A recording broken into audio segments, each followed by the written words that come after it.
वंदनीय संत समाज, धर्म प्रेमी बंधुओं, श्रद्धा मूर्ति माँ बहनों,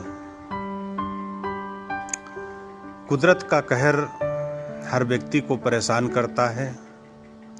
कुदरत के सामने किसी की चलती नहीं है, प्रकृति के सामने किसी की चलती नहीं है। प्रकृति कह लो या कुदरत कह लो, प्रकृति से बचना हमारा काम है, बच सकते हैं। ओलावृष्टि हो रही है, पानी गिर रहा है, आंधी आ रही है, तूफान आ रहा है, ये कुदरत से बचा जा सकता है, किंतु कुदरत को मोड़ा नहीं जा सकता है। कुदरत के सामने अकड़ के खड़े रहोगे तो तुम्हारी अकड़न को वो नहीं समझेगी और वो अपना काम करेगी।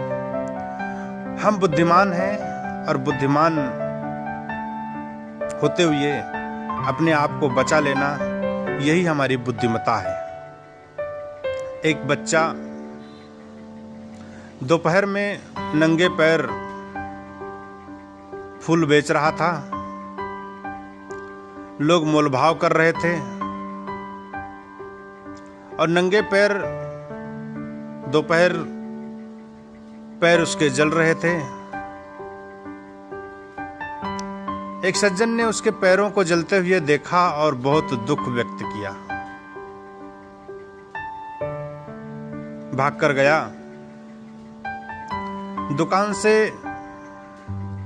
जूता खरीद करके ला करके उसको पहना दिया। लड़के ने फटाफट जूते पहन लिया, बड़ा खुश होगा और उस सज्जन का हाथ पकड़ के कहने लगा, क्या आप भगवान हैं? वो सज्जन घबराकर बोला, नहीं नहीं नहीं, मैं भगवान नहीं हूं। फिर लड़का बोला, जरूर आप भगवान के मित्र होंगे, क्योंकि कल मैंने भगवान से अरदास लगाई थी कि हे भगवान, मैं जब फूल बेचने जाता हूं मेरे पैर बहुत जलते हैं, मुझे जूता लेकर के दे दो ताकि मेरे पैर ना जले। इसलिए आज हमें वह चीज मिल गई। कल मैंने अरदास लगाया और आज वह चीज मिल गई। तो ऐसा लगता है कि आप भगवान होंगे या भगवान के दोस्त, क्योंकि मेरी बात और मैं भगवान से ही अरदास किया था। वह सज्जन की आंखों में पानी आ गया, आंसू आ गए, मुस्कुराता हुआ चला गया। लेकिन दोस्तों, मेरे मित्र, साथियों, कुदरत का कहर बड़ा गंभीर होता है। इसी को किस्मत कह ले या कुदरत कह ले, कुछ भी कह ले, किंतु जो जिसके हिस्से में होता है वो व्यक्ति बचा करके नहीं रहता।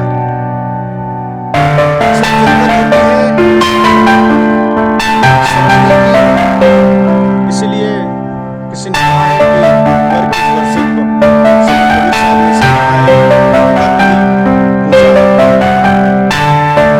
कर्म करते रहेंगे तो उसका फल ढूंढने की जरूरत नहीं है, फल की चिंता करने की जरूरत नहीं है।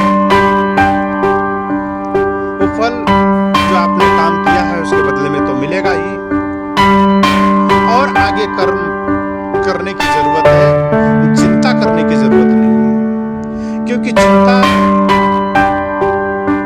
हर व्यक्ति चिता की तरफ ले जाती है।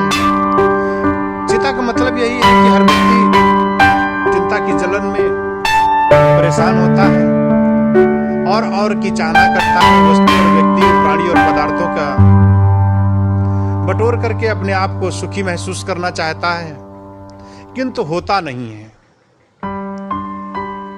वस्तु, व्यक्ति, प्राणी, पदार्थों से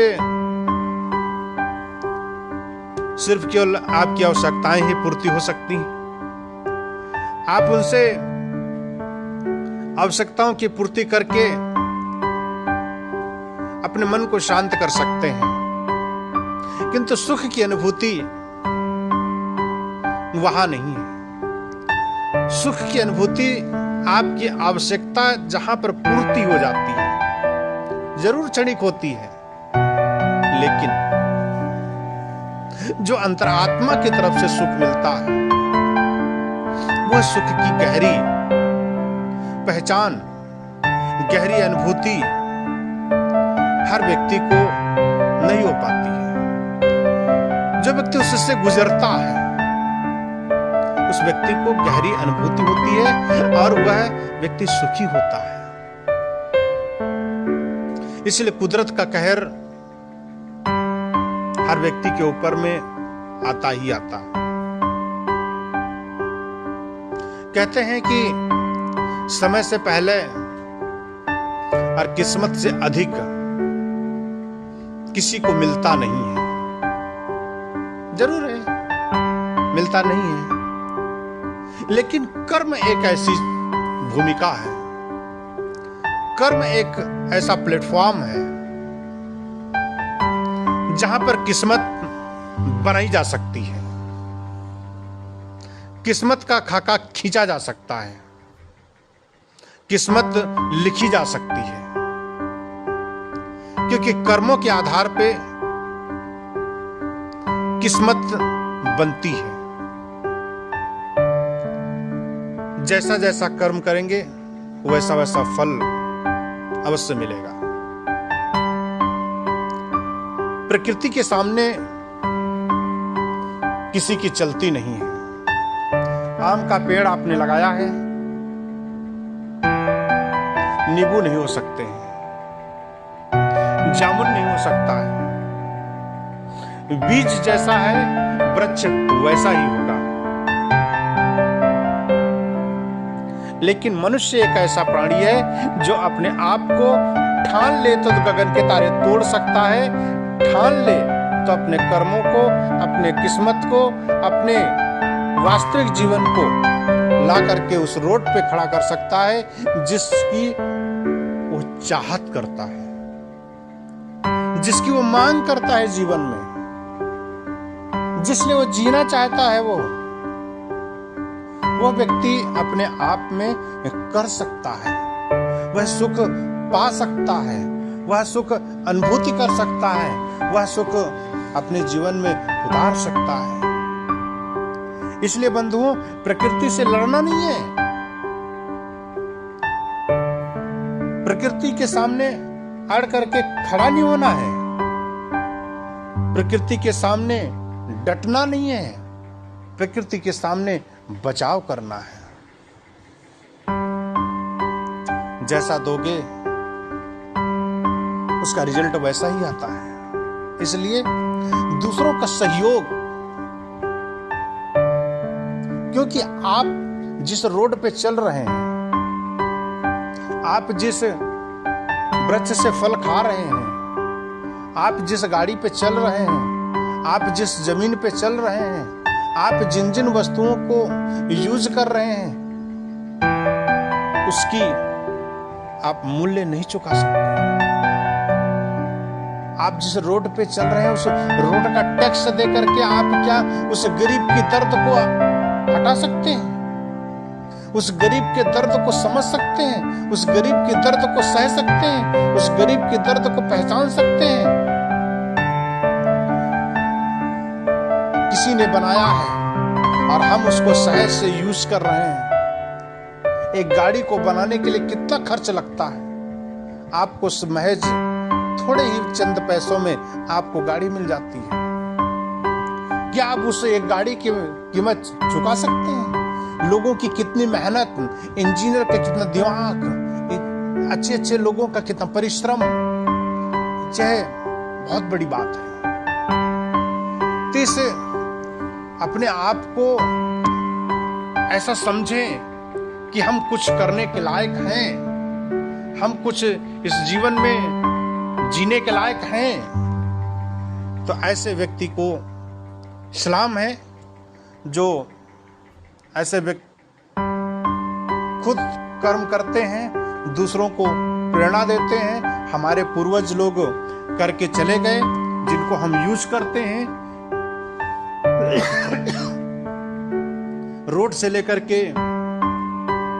बहुत सारी ऐसी चीजें हैं जिनको हमने बनाया नहीं है, लेकिन हम उनसे फायदा लेते हैं। इसलिए हमें वो भी काम करना चाहिए जिस तरीके से पूर्वज लोगों ने करके चले गए। और अगर जो हम नहीं करेंगे तो ये संसार, ये दुनिया की जो सारी रीति रिवाजें हैं, ये दुनिया की जो सारी वस्तुएं हैं, ये विनष्ट हो जाएंगी। लोगों ने करके रखे हैं, हमारा फर्ज है ना हम करें, कम से कम तो हम उसको तोड़ फोड़ ना करें, सरकारी वस्तुओं को तोड़ फोड़ ना करें, रोड पे चलने का प्रयास करें, न कि रोड को खोदने का प्रयास करें, न कि हम रोड को जलाने का, दूसरे वस्तुओं को बिगाड़ने का, दूसरे वस्तुओं को नष्ट करने का प्रयास न करें। कम से कम उनको सुरक्षा की दृष्टि से यूज करने का प्रयास करें। सुरक्षा की दृष्टि से आप उनसे प्रयोग करें, अपने आवश्यकता की वस्तु के लिए आप उसे यूज करें। भोजन कर रहे हैं आप, तो भोजन को शरीर को चलाने के लिए करें। आप भोजन को करेंगे और शरीर उससे चलेगा तो आपका शरीर स्वस्थ रहेगा। पेट भरने के लिए करेंगे तो पेट बड़ा हो जाएगा, शरीर बड़ा हो जाएगा, रोग लग जाएंगे, मन अच्छा नहीं रहेगा, क्योंकि रोगी व्यक्ति का मन अच्छा नहीं रहता है। इसलिए प्राकृतिक जीवन जीने का प्रयास करें। हमारे पूर्वज लोग, हमारे संत लोग, हमारे सज्जन लोग, ये पहले के सब प्राकृतिक जीवन पे आधारित थे। और आज प्राकृतिक चिकित्सा की तरफ हम बढ़ते जाते हैं। पुरानी से पुरानी वस्तुओं को आज देखिए, पहले के लोग साइकिल चलाते थे, पहले के लोग रिक्शा चलाते थे, पहले के लोग मेहनत करते थे, पहले के लोग चक्की चलाते थे। आज चक्की चलाने के लिए आपको जिम में जाना पड़ता है, आपको साइकिल चलाने के लिए आपको जिम में जाना पड़ता है, साइकिलिंग करने के लिए। क्यों? आपके जीवन से साइकिल निकल गई। माँ बहनों के हाथ से चक्की निकल गई। हम पैदल चलना बंद कर दिए, हमारे शरीर से पसीना निकलता ही नहीं है, पंखा चलता है, हम हैंड फैन का यूज करते ही नहीं। तो जो हम इन सब सारी वस्तुओं को हम यूज करते ही नहीं हैं और सुविधा हम अच्छी लेना चाहते हैं, तो हमारा जीवन, हमारा शरीर सुख से भरपूर हो गया। और जब भरपूर सुख से हो जाता है तो सुखियारा जीवन हो जाता है, सुखियारा जीवन हो जाता है तो रोग हो जाते तो हम प्रकृति के विरोध चलने लगते, फिर प्रकृति से हम वरदान मांगते, कहते नहीं प्रकृति में ऐसा हो गया। प्रकृति में कुछ नहीं हुआ, हम आप सब लोग मिल के प्रकृति को बर्बाद कर रहे हैं। हम आप सब लोग प्रकृति के छेड़ रहे हैं, आधुनिकता प्रकृति में समावेश कर रहे हैं और आधुनिकता को प्रकृति में समावेश करते हुए अपने जीवन को भी उसमें हम कहीं न कहीं बर्बाद करने में तुले हुए हैं। और आज प्रकृति की तरफ आप सबका हाथ उठता है, बढ़ता है, चलता है। क्यों? क्योंकि हमें प्रकृति की तरफ लौटना ही पड़ेगा, क्योंकि हमारा जीवन ही ऐसा है, हमारा जन्म भी वहीं से हुआ। आग, हवा, मिट्टी, पानी, आकाश, ये 5 तत्वों का शरीर है। आज नहीं कल, कल नहीं परसों तो आपको वहीं पर मिलना ही पड़ेगा। इसलिए उन्हीं से बनी हुई आप हमारे जीवन में आप क्या देखो, आरओ का पानी पीते हैं, मिनरल वाटर पीते हैं, फिल्टर वाटर पीते हैं। Mineral water, filter water, RO का पानी, इन सब सारी वस्तुओं को पानी जो साफ करके पीते, फिर भी तो हम कहाँ जी पाते हैं। फिर भी तो हम 60 साल में देखते चले जा रहे हैं, 60 साल में मृत्यु के गोद में सोने के लिए तैयार खड़े हैं। पहले के लोग घड़े का पानी पीते थे। क्या यही आधुनिकता हमारे जीवन को बर्बाद कर रही है, हमारे हमारे शरीर को बर्बाद कर रही है। इसलिए हम अपने शरीर को, अपने आधुनिकता भरे जीवन को हम जितना प्रयास करें बचाने का प्रयास करें, अपने आप को सजाने का प्रयास करें, अपने आप के जीवन को संभालने का प्रयास करें और हम प्रकृति के गोद में खेलने का प्रयास करें। हमारे पैर में मिट्टी लगे, बच्चों को हम खेलने नहीं देना चाहते हैं, और जब तक हम बच्चों के पैर में, हमारे पैर में मिट्टी नहीं लगेगी, जब तक हम प्रकृति के गोद में हम नहीं खेलेंगे, तब तक हमें प्राकृतिक जीवन कहाँ मिलेगा। आज हम प्राकृतिक चिकित्सालय में मिट्टी की लेप लगा करके नहाने जाते हैं, कटी स्नान करने के लिए जाते हैं। क्यों? क्योंकि हम तालाब में नहाना बंद कर दिए, हम मिट्टी अपने शरीर पे लगाना बंद कर दिए, खेतों में काम करना बंद कर दिए। तो हमें प्राकृतिक चिकित्सा तो जाना ही पड़ेगा, मिट्टी का लेप लेना ही पड़ेगा। तालाब के नहाएंगे तो बोट में नहाना पड़ेगा, बड़े बड़े प्लास्टिक के तालाब अपने घर में लगा करके उसमें जाते हैं। कुल मिला करके हमें प्रकृति का सहयोग, प्रकृति का सहारा लेना ही पड़ेगा। और हम जब तक प्रकृति का सहारा नहीं लेंगे तब तक हम अपने जीवन को बदल नहीं सकते। इसलिए कुदरत का कहर, कुदरत का समझ हमारे अंदर में होना चाहिए और दूसरों का सहयोग, दूसरों का सहारा बन करके अपने जीवन को चलाना चाहिए। यही मेरी आप लोगों से विनती और यही मेरे आप लोगों का सुझाव। अपने जीवन को हम सजाते और संभालते चलेंगे तो हमारा जीवन एक स्वर्ग के रूप में बन करके खड़ा होगा और दूसरों को सहयोग प्रदान करेगा और दूसरों का सहयोग करेगा, दूसरों का सुख समृद्धि लाने में हमारा जीवन समर्पित होगा। इसलिए आप सब लोगों से निवेदन है कि आप लोग यह काम करने का प्रयास करेंगे और हमारी ये विनती है। बोलिए सदगुरु कबीर साहब की